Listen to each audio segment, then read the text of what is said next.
My name is Paul Rauschenbusch. I'm the Associate Dean of Religious Life at Princeton University, and it is my pleasure to welcome you to the Inner Core. This is a show where we talk about religion, spirituality, culture, and ethics, anything that comes to mind. And today I am extraordinarily pleased and honored to welcome to this show Professor Al Raboteau, who is a professor of religion at Princeton University. He is one of the finest examples of scholarship and personal reflection, personal religion, and we're hoping today to touch on both areas of that, both the personal spirituality and religious experience, and also some questions of religion in America and how religion takes its various forms in different communities depending on their social location. So I'm very excited to welcome you here to this program today. Thank you for being with us. Well, thank you very much for inviting me. It's a pleasure to be here, and looking forward to our conversation. Yeah, thank you. I want to start out by just mentioning this book. I'm going to do it a couple times today because I think it's such an important book. It looks thin, but it's incredibly rich. This is called A Sorrowful Joy, and this is Professor Raboteau's personal reflection, testimony, might I say, and he articulates his own progression of faith, different experiences that have marked changes, transformations within his own life, within his own belief system, and it's an exquisite book. If you can see, it's not thick. It's not a daunting book. It's meant for lay people. Can I say that? It's meant for lay people. Mm-hmm. It's not an academic book. If you're looking to have an opportunity for a personal, reflective, I read this on a retreat last year, and it was one of the best things I had personally done for my own spiritual life that year. So I strongly recommend you pick up a copy of this book. It's an extraordinary read and deeply enriching. Moving on, we celebrated the Princeton graduation class yesterday. Were you there? Were you able to go to I wasn't able to go to the actual graduation ceremony, but I was at the class day ceremony for those seniors who were graduating from the religion department. Right, right. You have had, by any standards, a spectacular career. Thank you. You know, really, it's one of these things. Princeton students, I wouldn't say idolize the professors, but it's really viewed as a pinnacle to teach at Princeton, to have held, you were the dean of the graduate school. Mm-hmm. I mean, you've really had remarkable success in academics and administrative. You've taught at great universities across the country. You're a respected scholar. What piece of advice do you have about the word success? What's successful in your mind? Because I think there's this golden calf almost, like I've got to be successful. I mean, 5-year alumni reunion is coming, and I've got to have something to say, you know, right. Not to mention 10 and 15. What is success to you? I think success to me is basically the gratification that comes from creative work, and work that you feel really expresses who you are and what you want to do. So for me, the most gratifying aspect of my life is teaching classes in which I can communicate my enthusiasm, my excitement about ideas from great books that come from the wisdom traditions of people from various nations and cultures around the world. The excitement of exchanging ideas with the students whom I teach, seeing their excitement, reading what they write, learning from them, the communal process of education. And I take a great deal of gratification from my own writing, that is from the challenge of writing. Writing, unlike teaching, is a very lonely craft, and is therefore, I think, very difficult. It's almost like sitting with the pencil or the pen or perhaps the keyboard and waiting for something to happen. And that something that happens is often very mysterious, very akin, I think, sometimes to inspiration. And when it does happen, when the idea comes and you wrestle to place it into words that express exactly what it is that you want to say, what it is, the meaning that you're grappling for. And when you can write that down, for me, there's just a tremendous sense of creativity and of purpose and meaning. When I write, I hear a rhythm, and the writing becomes for me almost like music. And if the rhythm is off, then I can tell that I need to work some more at that sentence or at that paragraph until the rhythms actually match the rhythms that I hear in my head, and the meaning of the words also match that meaning that has somehow come to me in that process of waiting. So on the one hand, the communal activity of teaching and exchanging ideas and the liveliness that comes about, particularly in seminars, and sometimes on one-on-one conversations with students, and in reading their writing. And then on the other hand, my own writing, and the discipline that writing takes, if it is to be good and is to be accurate. What's interesting that when I asked you about success, and so the words that I'm noting are creativity, community, learning, wisdom, interaction, almost a discipline, a rhythm. You didn't mention any money, and you didn't mention status. You mentioned really, I mean, things that that are attainable even to us mere mortals who can't be Princeton professors, but who really have all these opportunities to do all those things in our own lives. And I do think that's an important message for people to hear about what is success. Yeah, it goes back to a long time in my life, but most immediately to my own graduate career, in which I went to several different schools, and the path was rocky at some of them, and eventually I wound up at Yale, and then I wound up staying at Yale to teach, and then I taught at Berkeley, and I hadn't set out with a plan that I wanted to teach at some of the best universities in the country. It developed that way, and in some sense that's been a great privilege and a great blessing.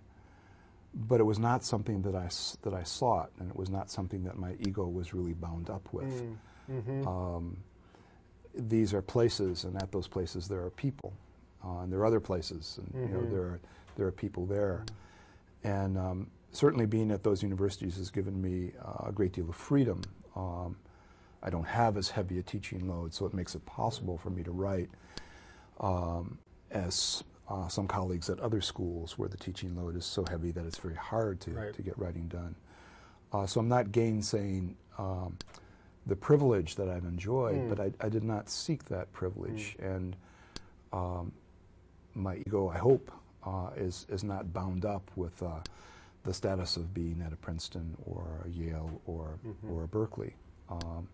For me, those were opportunities that came unexpectedly even, and which I was able to take advantage of. And also, given your life story, opportunities that you were not obvious to inherit. Yes. Reading your book about your father being shot by a white man before you were born, some of the other extremely hurtful, damaging events of your life that you've gone through. How do you feel those events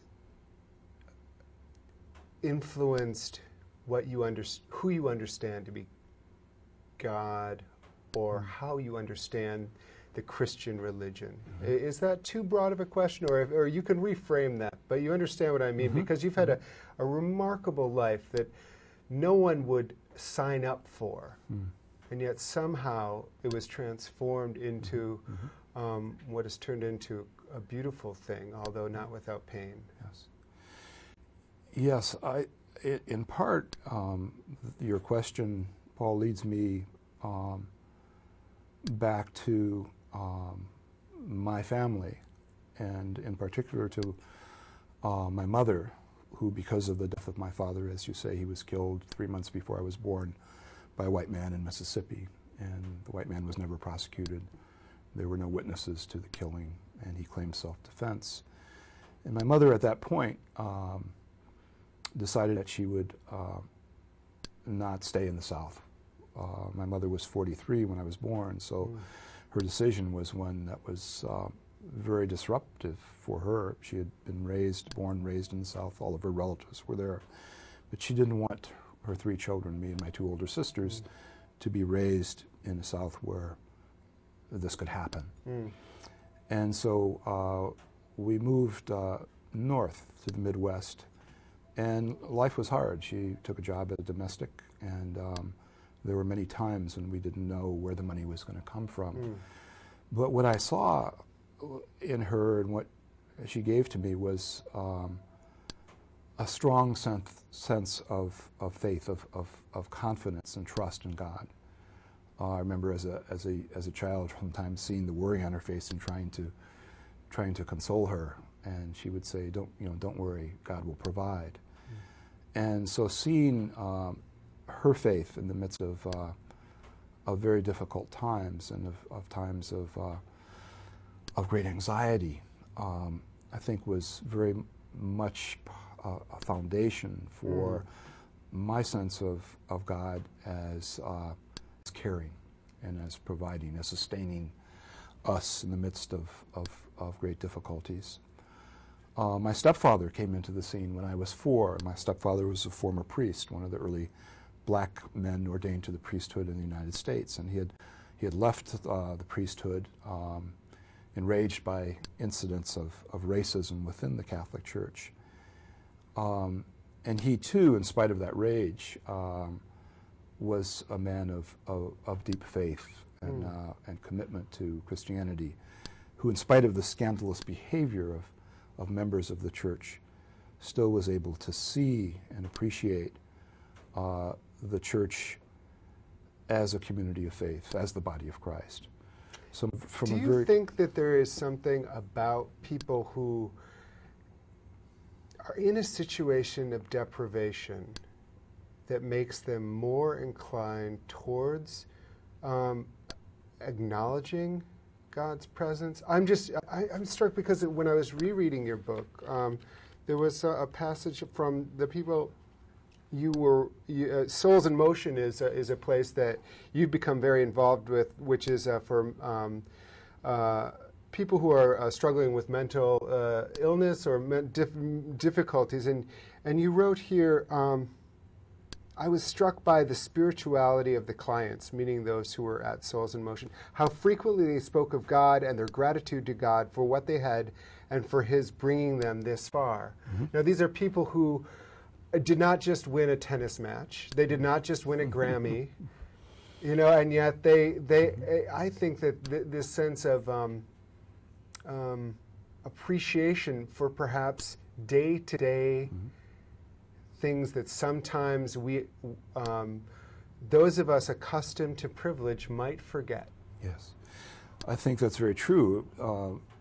Obviously, poverty and racism and oppression can also corrode one's spirit and turn the person into someone who's bitter and angry, filled with rage. But there is the opposite possibility. In the Beatitudes, we read, "Blessed are the poor in spirit, for they shall be filled." And there is something about poverty, about the brokenheartedness of those who suffer, that does open a space for God's presence. If one is filled with ego, if one's filled with a drive for status, if one is filled with a desire for power, if one is afraid of being alone, if one is afraid of death, if one tries to evade the contingency of human life by all of the spurious means that we have to aggrandize the self, then there's no room for God to enter. We're turned away from the light. And so we begin to shrivel up inside.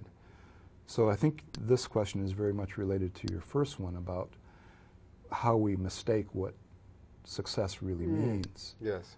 And so your question relates not only to my own personal family, but to the ancestors in faith and the little ancestors in terms of slaves. As you know, well, this is the 25th anniversary of slave religion. Mm-hmm. Is it religion or religions? Religion. Religion. 25th. It's a seminal book, another seminal book, which talks about slave religion in America or in other places as well. It does deal with other places in terms of trying to understand what was unique about American slavery, or distinctive about American slavery, but it's basically about America. Yes. And I suppose you would have both of these responses. There's this deep religious tradition that came out of slave religion, but then there's also a deep anger. Yes.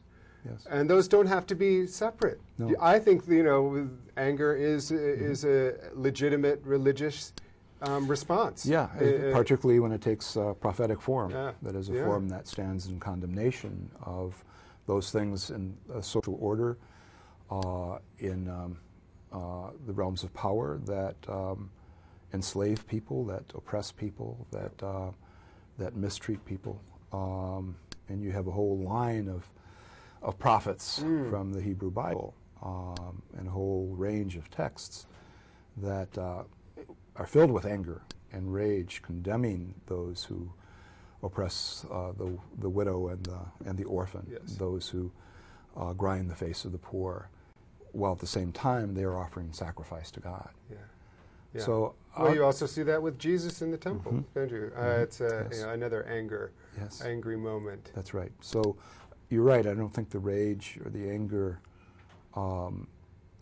and the sense of the presence of God are antagonistic. I would say that one of the things that comes out of my work on the religion of slaves was a deepening of my own faith. That is, at the time I was writing that book, I was struggling a great deal. This was in late 60s, early 70s, with Christianity and its role in issues of social justice. And in writing the book, it was as if I had eyes over my shoulder, or voices speaking in my ear, that there was a whole tradition within this country of suffering Christianity, if I can use that phrase. That is a Christianity which is in line with the martyrs of the early church, in line with all of those who have suffered over the centuries for their faith.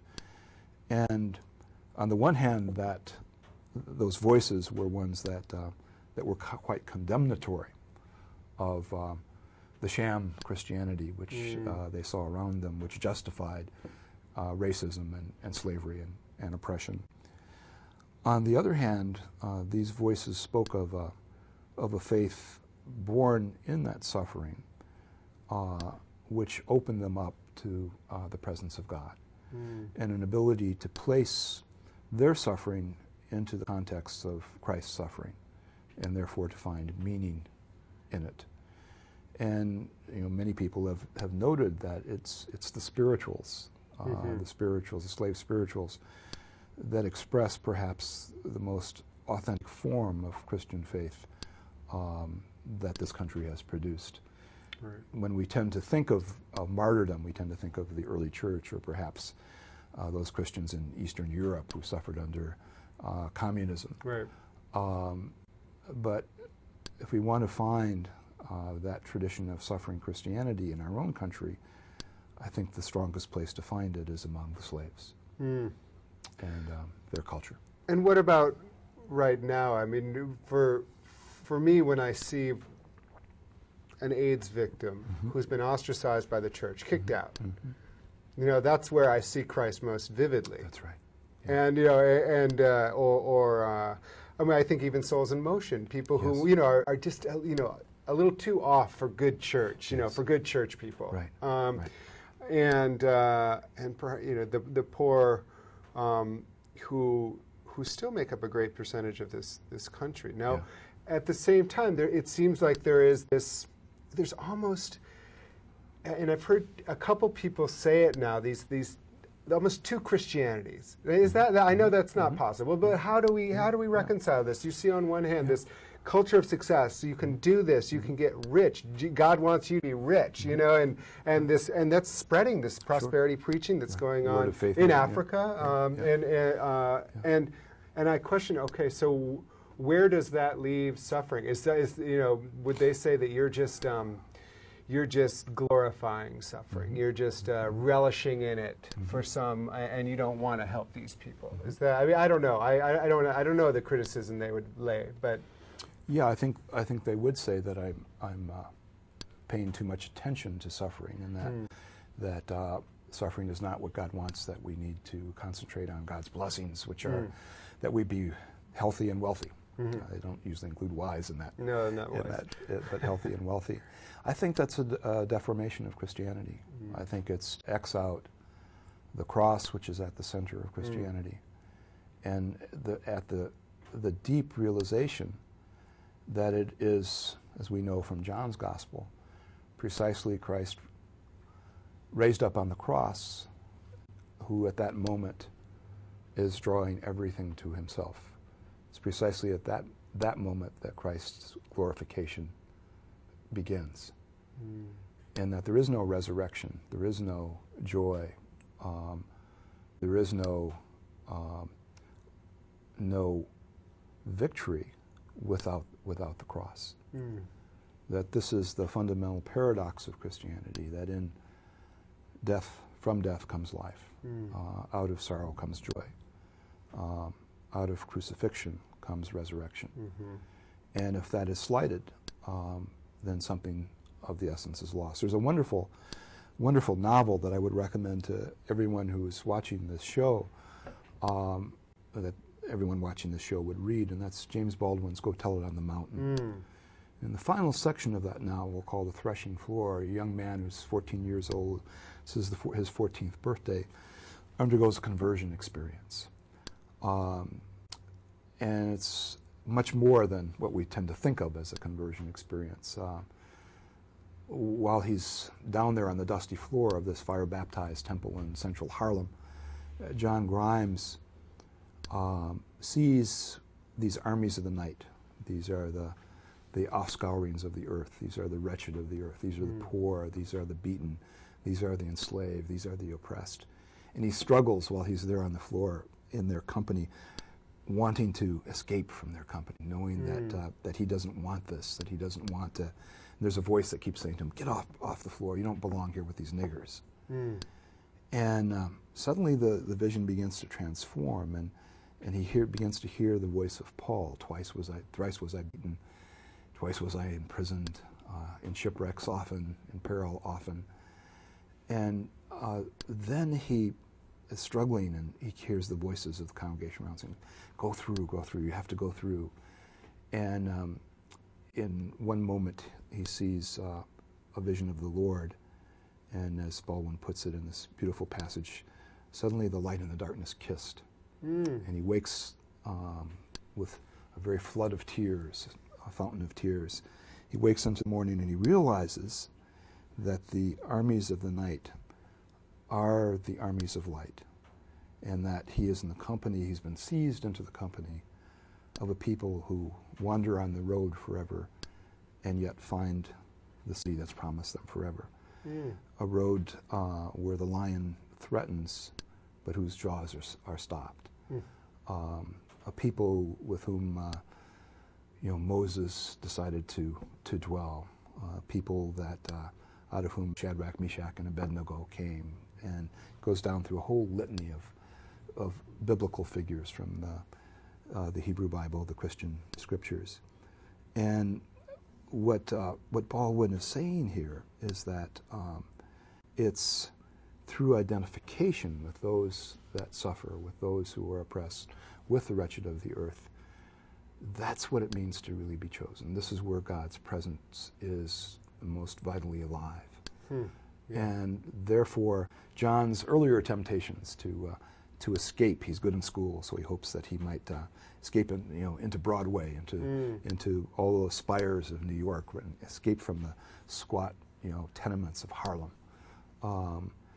He sees as really a temptation of the serpent to remove him from his people and the meaning of his people's history.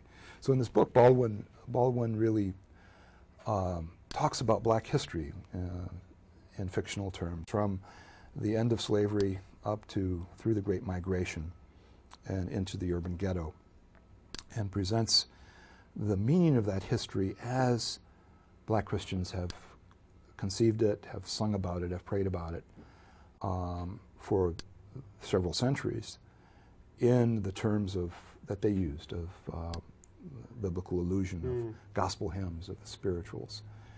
And this, he says, is the message that needs to be told on the mountain.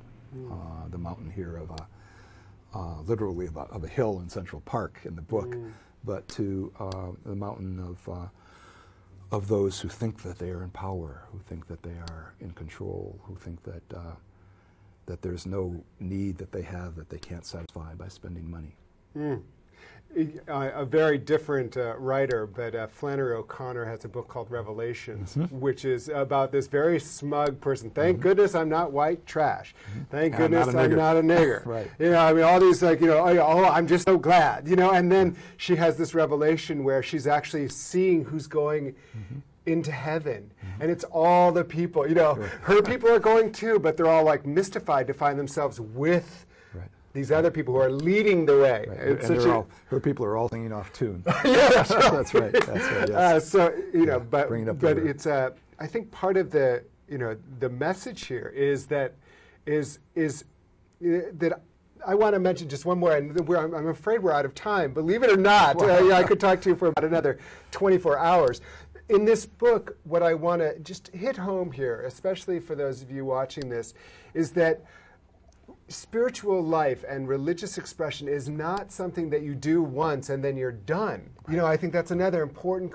This has been a lifelong journey for you. We didn't even get to the fact that you became an Orthodox Christian, that you found all these different ways to keep progressing, keep finding God within all these different settings. So that's the other message I want to leave you with, is that this is not a one-time event. Your religious and spiritual life is not something that you complete and then sit back satisfied. It's something that you can keep working on, that I need to keep working on, and even Professor Rabbitoe needs to keep working on. And so I leave you with that blessing that keep finding God, keep finding joy, even within the sorrow of your life, and highly, again, recommend this book. Thank you for joining us here, and thank you so much, Professor Rabbitoe, for this opportunity to speak. You're welcome. This is Paul Rauschenbusch, Associate Dean of Religious Life at Princeton University, signing off from the Inner Core. Thanks again for joining us.